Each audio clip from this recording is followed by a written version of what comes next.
One day, Tesla stock is going to buy me a Tesla. So, what's good, everybody?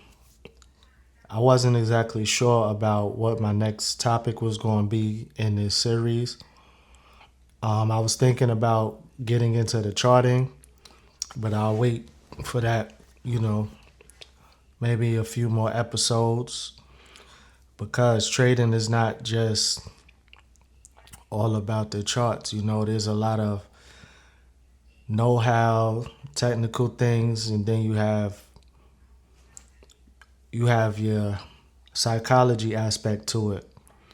So today I wanted to talk about knowing what kind of trader you want to be. Do you want to be a scalper? Scalper is somebody that they're in and out of trades in a relatively quick manner.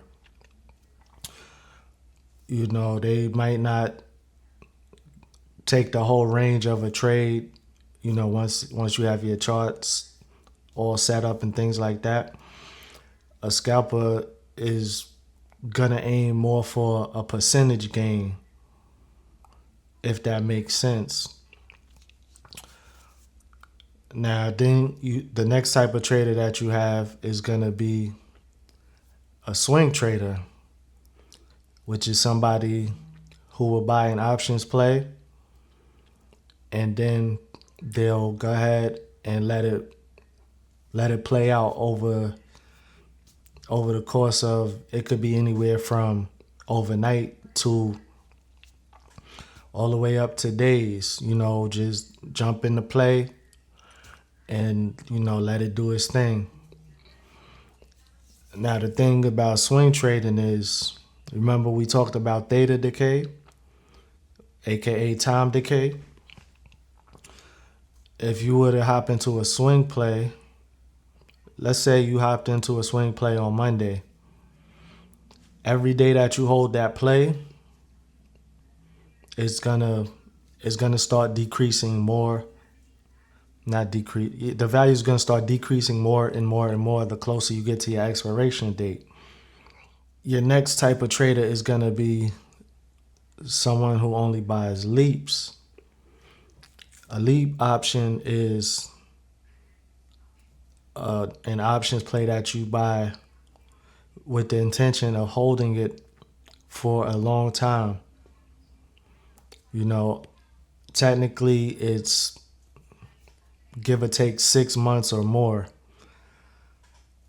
So a leap play is a very long-term play. As long as you're very confident in the direction that the play is gonna move. So what does this mean? Let's say you hopped into a leap play, right? And even if the play is going in your direction, whether you actually bought a call or a put, it's not going to move as fast as a play with a shorter expiration date. But then again, the theta decay is way less. So you have to kind of balance that out. Now, me personally, I know a lot of you see on my community posts when I'm taking plays. My plays that I've been playing for a while now are SPY, QQQ, and I have a love-hate relationship with Tesla. Anybody that doesn't know, my saying is, one day Tesla stock is gonna buy me a Tesla. And I mean that, from the bottom of my heart. But the SPY and QQQ, those are ETFs, exchange traded funds. So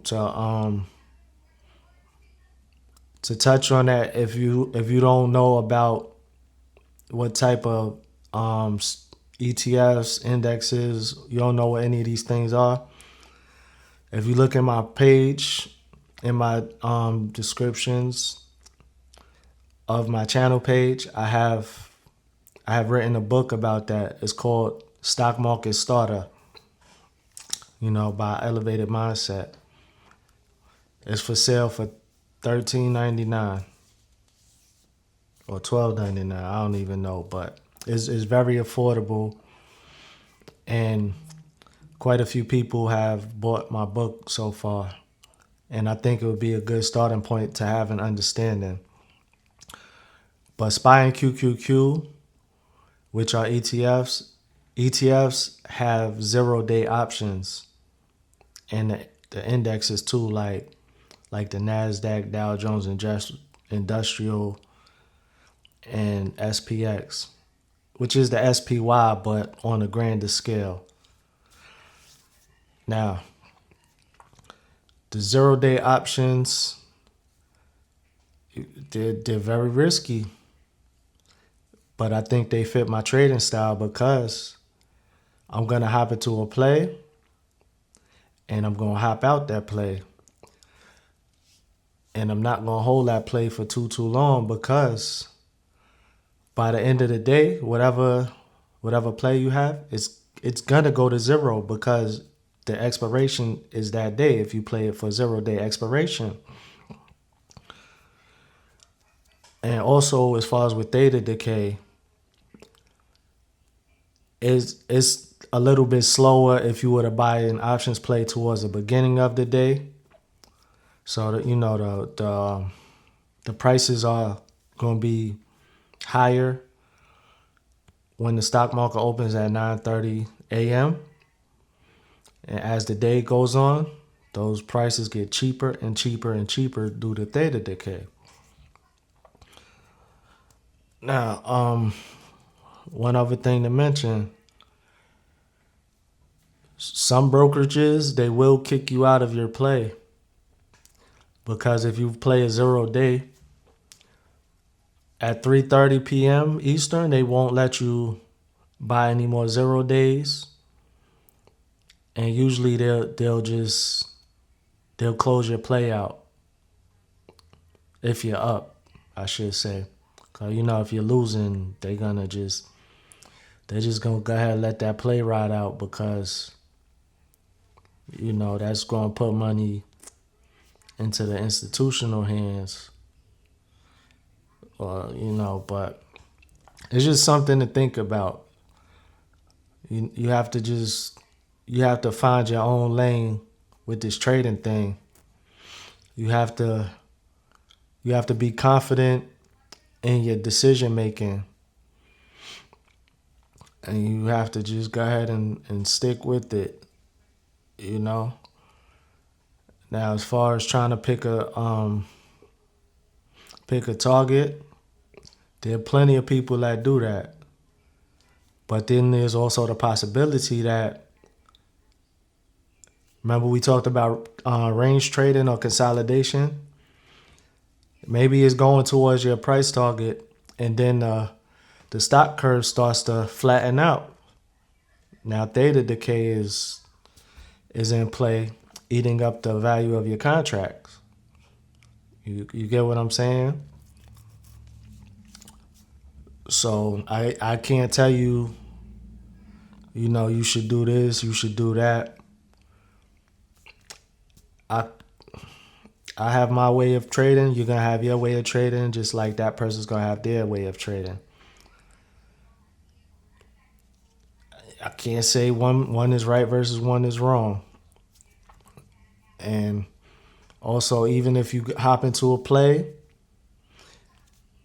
let's say it goes against you, right? And you take your money out. There's a possibility that the play is going to turn right back around. They're gonna try to fake you out so you can sell, and then the price is gonna go in your direction.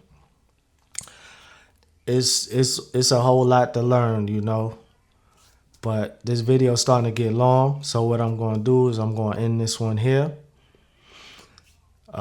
Keep a lookout for the next video in this series. I thank you for watching. Let me know If anything in this video was kind of confusing to me, let me know if anything in this video was confusing to you down in the comments. Be sure to leave me a like. If you're new here, be sure to subscribe. Everybody take care. I'll see you in the next one. Peace out.